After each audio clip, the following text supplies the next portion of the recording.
സംസ്ഥാനത്ത് വേഗപ്പൂട്ട് നിയന്ത്രണമില്ലാത്ത നടപടി കടുപ്പിച്ച് ഗതാഗത വകുപ്പ്. കോഴിക്കോട് പുതിയ ബസ് സ്റ്റാൻഡിൽ എൻഫോഴ്സ്മെന്റ് RTO നടത്തിയ പരിശോധനയിൽ നിരവധി ക്രമക്കേടുകൾ കണ്ടെത്തി. ബസ്സുകളിൽ മിക്കവയിലും സ്പീഡ് ഗവർണർ വിച്ഛേദിക്കപ്പെട്ട നിലയിലാണ്. RTO അനുവദിക്കുന്ന സമയക്രമം പാലിക്കാനായാണ് നിരത്തിൽ അമിത വേഗത്തിൽ ഓടുന്നതെന്ന് ബസ് ഡ്രൈവർമാർ പ്രതികരിച്ചു.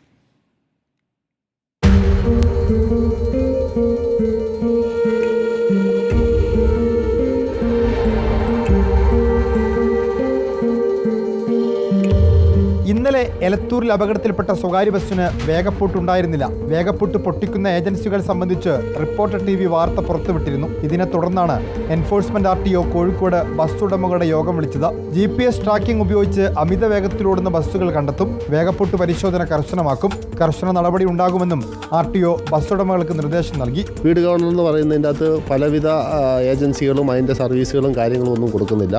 ഒത്തിരി ബുദ്ധിമുട്ടുകൾ ഓണേഴ്സിനുണ്ടാകുന്നുണ്ട്.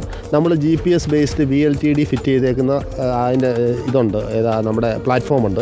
ആ പ്ലാറ്റ്ഫോമിൽ കണ്ടിന്യൂസ് ആയിട്ട് ഓവർ സ്പീഡ് ഓടുന്നവരെ പിടിക്കും, അവരെ കൊണ്ടുവരും, ട്രെയിനിങ് കൊടുക്കും, മറുപടി എന്തെങ്കിലുമൊക്കെ ചെറിയ ഫൈനും ഒക്കെ കൊടുക്കും, അവരെ നന്നാക്കാൻ ശ്രമിക്കും. വേഗപ്പൂട്ട് തകരാറിലായാൽ അറ്റകുറ്റപ്പണികൾ നടത്താൻ ഏജൻസികൾ തയ്യാറാകുന്നില്ലെന്നും ഡ്രൈവർമാരുടെ മത്സരയോട്ടം അവസാനിപ്പിക്കാൻ നിർദ്ദേശം നൽകുമെന്നും ഉടമകൾ പറയുന്നു. ഡ്രൈവർമാരെ അവരെ മുഴുവൻ വിളിച്ചിട്ട് ഞങ്ങൾ ബസ്സിൻ്റെ അകത്ത് നിന്നുണ്ട ഓവർ സ്പീഡും കാര്യങ്ങൾ ഒഴിവാക്കിയിട്ട് ഒരു കളക്ഷൻ ഉടമസ്ഥന്മാർ കിട്ടുന്നതിന് വേണ്ടി മറ്റുള്ള ആൾ ജീവൻ അപഹരിക്കപ്പെടുന്നതുണ്ടാകാൻ പാടില്ല. ഒരു ലിമിറ്റ് വെച്ചിട്ട് വണ്ടി ഓടിക്കണം എന്നുള്ള ഞങ്ങൾ നിർദ്ദേശം പറഞ്ഞിരിക്കണം. വേഗ നിയന്ത്രണമില്ലാതെ കുതിക്കുന്ന ബസ്സുകൾ നിരത്തുകളെ ചോരക്കളമാക്കുമ്പോൾ കാര്യക്ഷമമായ നടപടികളാണ് ഗതാഗത വകുപ്പ് സ്വീകരിക്കേണ്ടത്.